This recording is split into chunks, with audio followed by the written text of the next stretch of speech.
Welcome to day 9 of our 2-week journey to read through the life and teachings of Jesus Christ. Tonight we are in John 14. We are stepping into one of the most tender conversations in the whole Bible in John chapter 14. So let me just set the scene. These are not words that Jesus preached to a crowd. They're what he said to his closest friends on the last night before he was crucified. So I'm going to read this real slowly. Let not your hearts be troubled. So Jesus opens not with a warning or a rule, but with comfort. Now, I want to encourage you just to take this week to hold this into your heart when you feel troubled, and just keep that in the forefront of your mind as we go through. Our goal is really simple, just to hear Jesus speak peace into the parts of our life that feel uncertain. So let me help you picture this. It's night, the meal is finished, Jesus has just washed his disciples' feet, and there's a heaviness in the air because he's told them he is about to leave. Now, everything in John chapter 14 flows out of that moment of goodbye. And when someone we love says goodbye, we usually are braced for sadness, but Jesus does the opposite. He turns his final hours into a gift of hope and promise and peace. Now, I'm going to walk through these three ideas that you see. This is a farewell, it's meant as a comfort, and it's a window into who Jesus really is.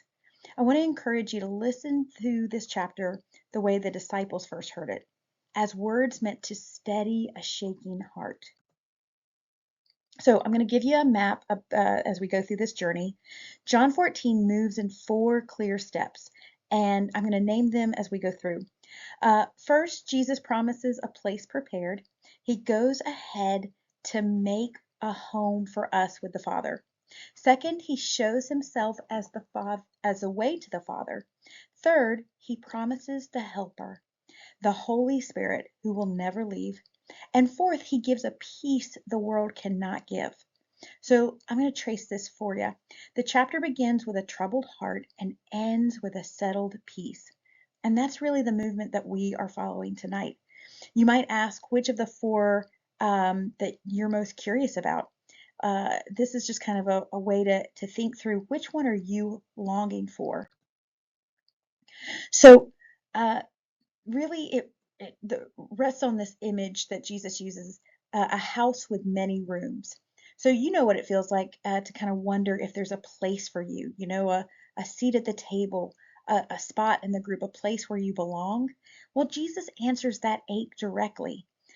His leaving is not abandonment, it's preparation. Heaven is not a prize that we earn, but it's a home being made ready. And the promise is really personal. I will come again and take you to myself. Notice that Jesus meets fear with relationship, not just information. So I'm going to invite you to hear that last line as we talk through it. He is getting heaven ready for you. So then we see Thomas. He asks this honest question that everyone in the room is thinking. We do not even know where you're going. How can we know the way? This is honesty that we need to be praiseworthy of. Doubt spoken out loud is often the doorway to faith. Then we're going to look at verse 6. This distinction is very clear. Jesus does not hand them a map or a set of directions. He just says, I am the way. The path to God is not a philosophy or a to-do list. It is a person. So oftentimes you probably have heard, kind of follow your own truth and this kind of messaging. But guys, Jesus says the exact opposite. What's the difference between someone showing you a way and someone being the way? So I'm going to let you wrestle with this, but Jesus shows us that there's not a your truth or my truth, but there is the truth. So then we see Philip speak for all of us when he says, just show us, God, and we'll be satisfied. Jesus' reply is stunning. Whoever has seen me has seen the Father. So I want you to really grasp what this means. If you want to know what God is like, just look at Jesus.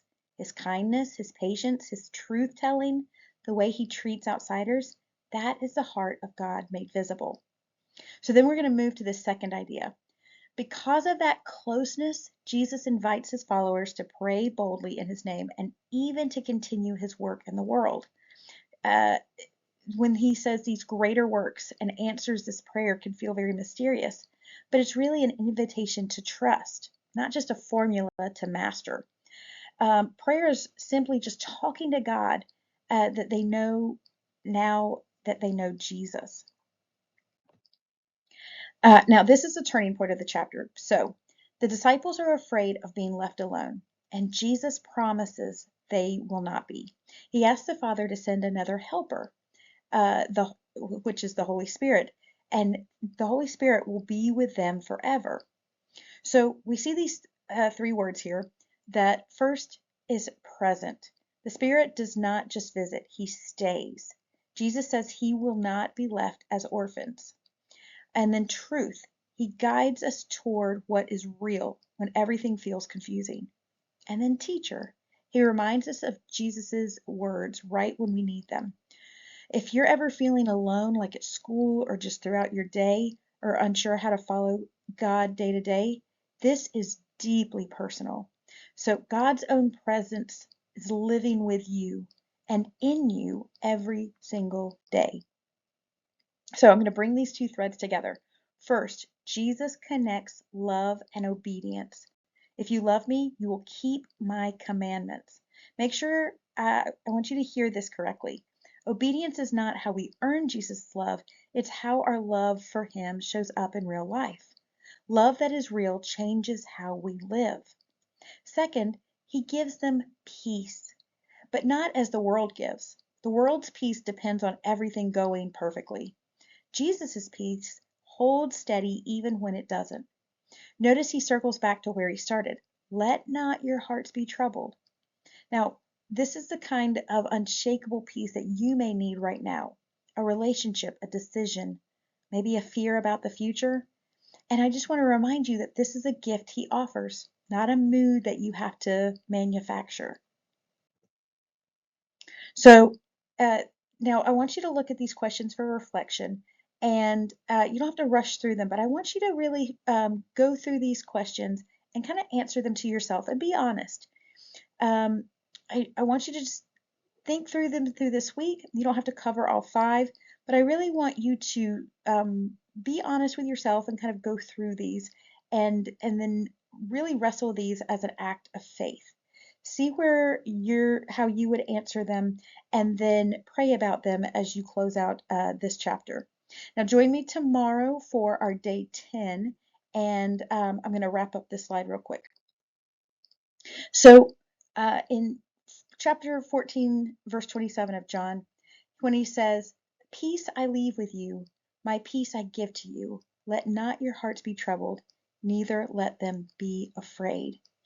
So that's our reading for today, and you can just join me tomorrow and we'll go through the next reading in our 2-week journey.